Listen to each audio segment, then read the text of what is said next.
Hello guys, welcome to my channel. जैसा कि आपने पिछले वीडियो में लियोनार्डो के उन उसूलों के बारे में जाना जिसे वो अपने ज़िंदगी में शामिल करते थे, आज हम लियोनार्डो के दूसरे हिस्सों के बारे में बात करेंगे जिसका नाम क्यूरियोसिटा है, जिसका मतलब है जानने की इच्छा रखना। लियोनार्डो बचपन से ही अपने आसपास के बारे में जानने की इच्छा रखा करते थे। अक्सर वो कागज और पेंसिल लेकर जंगलों में घूमने चले जाते थे। जो भी चीज उनका ध्यान खींच लेती थी वो उसका स्केच बनाने बैठ जाते। वो घंटों पेड़, फूल, पत्तियों को निहारते रहते। वो अपने हर थॉट को एक नोटबुक में लिखते थे। उनके मन में कई सवाल आते थे, जैसे इस दुनिया में कितने तरह के जानवर, फूल और नदियां हैं? ये पक्षी कैसे उड़ पाते हैं? जिस जगह पत्थर पानी से टकराता है वहाँ गोल चक्कर जैसा क्या बनने लगता है? न जाने क्यों ये अजीबोगरीब सवाल हर वक्त मेरे दिमाग पर कब्जा किए रहते हैं। जब लियोनार्डो किसी फूल की तस्वीर बनाते तो उसे 3 अलग अलग एंगल से बनाते। वो उनकी सुंदरता और बनावट देखकर मंत्रमुग्ध हो जाते।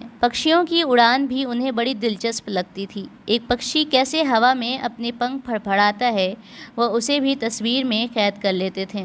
लियोनार्डो के बारे में एक और ख़ास बात थी जो उन्हें दूसरे कलाकारों से अलग बनाती थी। उन्हें औरतों की सुंदरता को तस्वीर में उतारने में ज़्यादा रुचि नहीं थी। वो हर किसी के लिए काम करते थे, चाहे वो चर्च हो या कोई और। उनकी कला नेचर, सुंदरता और सच्चाई के लिए समर्पित थी। उन्होंने ये टिप्स अपनी पेंटिंग पर लिखे थे।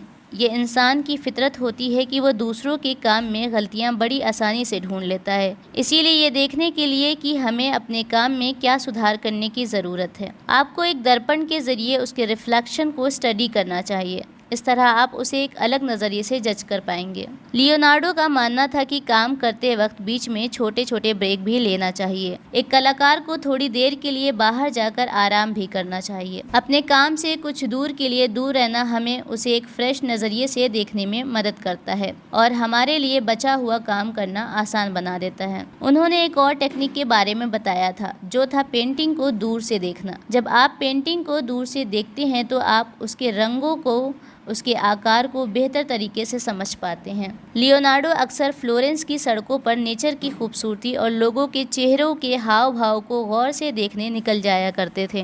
कभी कभी वो उन लोगों को देखते जो पिंजरों में पक्षियों को कैद कर उन्हें बेचते थे।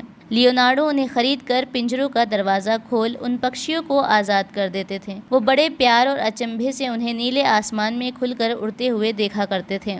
पक्षियों को हल्की हवा में धूप की किरणों के बीच पंख फड़फड़ाते हुए उड़ते देखना उन्हें बहुत खुशी देता था। ये प्रिंसिपल हमें ये सिखाती कि हमेशा जानने की इच्छा को जगाए रखना चाहिए। जानने की इच्छा हमारे मन में सवाल पैदा करती है जिसका जवाब ढूंढने की हमें कोशिश करनी चाहिए। ये हमारे ब्रेन को शार्प बनाता है। हम डिटेल को नोटिस कर पाते हैं। कहते हैं नेचर हमें जितना सिखा सकती है उतना कोई नहीं सिखा सकता। इसीलिए लियोनार्डो नेचर में मौजूद हर चीज़ को बड़े ध्यान से देखा करते थे। इस प्रिंसिपल का कंक्लूजन ये आता है कि जितना ज़्यादा आप सवाल पूछेंगे उतनी ही ज़्यादा आप उस फील्ड के बारे में जानेंगे जो आपको उसका मास्टर बना देगा। हमेशा एक नोटबुक मेंटेन करें जिसमें आप अपने आइडिया, थॉट्स और सीखी हुई चीज़ें लिखें। ये आपको अपने गोल्स अचीव करने में मदद करेगी। आगे के नए प्रिंसिपल जानने के लिए चैनल को लाइक करें, सब्सक्राइब करें और बेल आइकन ज़रूर दबाएँ। तब तक के लिए टाटा, बाय बाय। फिर मिलेंगे अगले एपिसोड में।